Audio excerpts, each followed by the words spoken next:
intensidade 12,2 miliwatt por metro quadrado. Ela incide normalmente uma lâmpada. Então nós temos aqui a intensidade 0, está incidindo aí na lâmina 1 polarizadora. Ele não informa para a gente se ela está horizontal ou vertical, mas a gente já viu que a intensidade após um filme seria qual?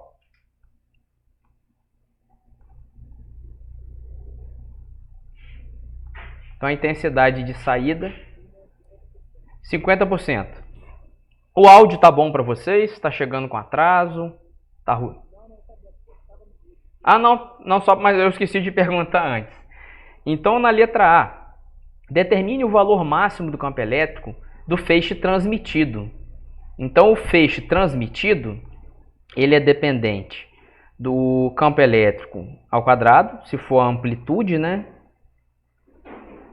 2 vezes μ0c. Então a intensidade, vou chamar a intensidade 1, após o filme 1. Então a intensidade 1 é metade da inicial. Então nós temos 6,1 miliwatt por metro quadrado. Então nós teríamos aí que a amplitude do campo fica sendo 2 vezes μ0c vezes o I1. Então a amplitude do campo ao quadrado fica sendo 2 vezes μ0 1,27, né, vezes 10 a menos 7 vezes velocidade da luz vezes, aqui é milha, né, tem que tomar cuidado com milha aqui. Então seria 6,1, eita, ficou exprimido, né? Deixa eu passar um pouquinho para lá, para ficar mais arrumado. Aqui o quadro não dá para roubar, né? Igual o quadro de verdade. Vou fazer bonitinho para ficar organizado. Pronto. Tô praticamente virando um ás da caneta já agora, vocês viram, né? Passei o final de semana treinando. Tá melhorando. Fiz um curso aí, tô melhorando. Então, só repetindo aqui, 10 a oitava, 6,1 vezes 10 a menos 3. Estou omitindo as unidades. A gente pode fazer análise de unidade à parte se a gente quiser conferir as expressões. Mas a expressão já foi bem trabalhada, né? Aqui, vamos lá. Eu vou ter que chamar uma calculadora, né? Vocês querem fazer a conta para mim, por favor? Senão eu faço aqui, se não quiser dar trabalho para vocês. Aqui dá 2,54, né? 6 com 1,50, 7,500. Ah, tá.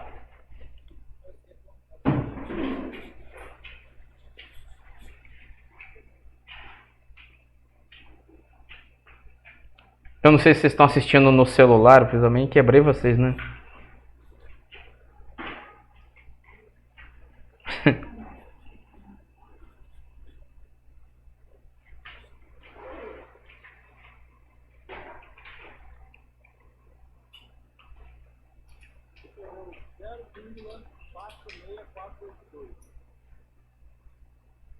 Então 0,46, né?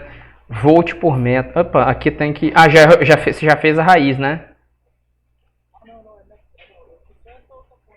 Ah, tá. Tá. Faz favor, se puder. Vou deixar uma calculadora na reta aqui pra mim.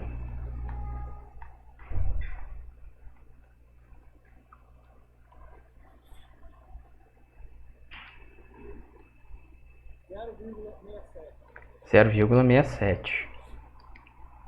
A gente não tem assim um valor de referência para comparar, seria para a gente aí a título de determinação mesmo, né? Só para a gente associar essas expressões que a gente trabalhou lá no início do nosso trabalho aqui com vocês. Mas a gente acaba não tendo aí uma referência muito maior, né? Muito mais interessante. Mas enfim, oi, pode falar.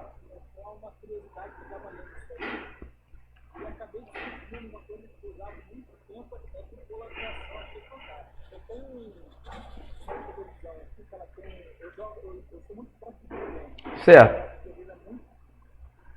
E a televisão minha aqui, ela tinha uma função, ela veio com os óculos, falava só óculos polarizados. Eu nunca sabia do que se tratava. Aí ela tinha a função gamer que era assim, os jogos que dividiam a tela, por exemplo, o jogo de dois players. Eles dividiam a tela, né? Um player ficava de um lado e o player do outro. O que essa televisão faz? Ela pega essa tela, ela joga duas imagens na tela grande.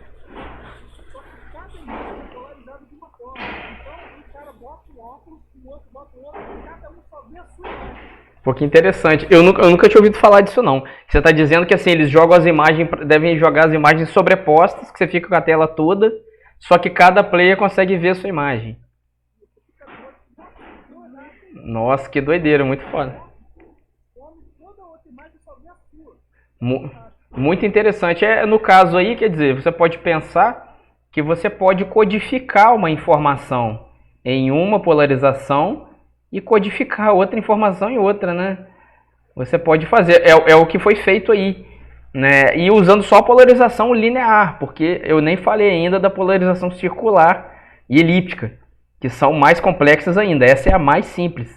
Então, aí, quer dizer, com esse exemplo que você trouxe, eu nem sabia que existia isso. Eu já tinha ouvido falar, assim, do holograma, que também pode utilizar-se... Eu fui pesquisar também para ver se aquela efeito 3D que não tinha visto polarização, mas parece que é um pouco. Mas não deixa de ser também uma forma, de repente, de mesclar, porque nenhuma dessas tecnologias também utiliza uma ideia só, né?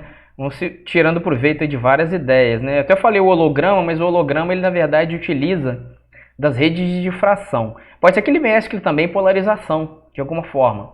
Você imagina você fazer a difração e ainda ter ali luz polarizada, quer dizer, você difrata de um jeito uma polarização e difrata de outro outra polarização, quer dizer, são formas de se codificar a informação que a luz carrega, né?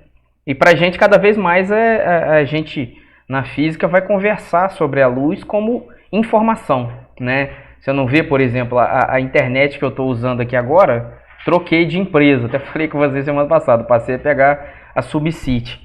Aí a fibra ótica entrou aqui dentro, ela encaixa no aparelho praticamente. E aí, quer dizer, tá chegando um pulso de luz aqui praticamente dentro do aparelho, né? Então, você imagina o tanto de complexidade que precisa trabalhar nessa radiação. Não basta só o pulso ali, não basta só o laser com uma largura de linha bem estabelecida. É preciso também formas e meios aí de codificar essa luz. A fibra, hoje em dia, por exemplo, é um elemento participativo, né? Ela não é mais um elemento... Essas daqui tudo bem, ainda devem ser assim, elementos passivos. Mas a fibra, por exemplo, o meio óptico hoje, ele atua na radiação, ele exerce, né? A gente diz que são meios ativos. No caso da fibra, por exemplo, você pode ter a fibra atuando sobre a luz de formas variadas. Então, é um mundo bem interessante. Aqui a gente está falando, até o momento, do arroz com feijão. E você vê que a gente já teve tanta coisa para falar, né? Então, é um ramo muito interessante e foi o motivo, inclusive, para eu fazer esse destaque e falar com vocês sobre esse tema. Para fechar o exercício, que esse exercício praticamente não falou muito de polarização. Então, vou acelerar ele. Na letra B, ele quer que a gente calcule a pressão de radiação exercida sobre a lâmina de polarização 1. E aí o que a gente vai lembrar? Que a pressão de radiação, ela tinha dois cenários. Ela tinha um cenário da absorção e da reflexão total. Não sei se vocês se lembram. Quando eu tenho só absorção, a pressão de radiação vai ser obtida pela intensidade dividido pela velocidade da luz. Quando eu tenho a reflexão total, a gente tem aí o momento dobrado do fóton, né? Então a pressão de radiação é dobrada, como se tivesse uma colisão elástica. Então 2 vezes intensidade sobre C. E quando a gente tiver uma interface em que as duas coisas concorram, estejam acontecendo concomitantemente, a pressão de radiação vai ser uma mescla, vai ser um fator das duas coisas, né? Aqui no caso a absorção e transmissão, né? Eu faltei citar aqui, porque a gente muitas vezes vai considerar absorção e transmissão nesse cenário, né? Não vai fazer tanta diferença, desde que não seja refletida. E aqui a gente poderia associar os percentuais, né? Por exemplo, percentual que está sendo transmitido, percentual que está sendo refletido, digamos que fossem esses. Então a pressão de radiação resultante, quando é um caso intermediário, consideraria o percentual de cada participação. Nesse caso que a gente está discutindo aqui é simples, né? Eu só trouxe lá o conceito anterior para a gente reforçar. Então, nesse caso, nós temos aí a transmissão. Então, seria o cenário 1. Então, como que a gente faria, né? Pressão de radiação, primeiro, qual a intensidade que chega no filme, né? É de 12,2 mW por metro quadrado. Então, a pressão de radiação sobre o filme polarizador fica sendo 12,2 dividido pela velocidade da luz. Aqui eu vou fazer uma conta de padaria, tá bom? Depois vocês podem determinar com mais precisão, se for o caso, para a gente conferir. Eu nem estou conferindo aqui os gabaritos. Aqui a gente teria 10 a quinta, né? Pascal. Aí se a gente quiser comparar essa pressão, tá até uma pressão alta, né? Só conferir minha conta. 4035, isso mesmo. Se a gente considerar, por exemplo, a pressão atmosférica, é da ordem de 10 a quinta, né? Então é uma pressão razoável nesse contexto aqui, né? Oi, pode falar. Eita, sabia que tinha uma coisa que eu não estava pensando direito? Obrigado, viu, Pedro? Tem razão. Essa pressão estava alta demais, né?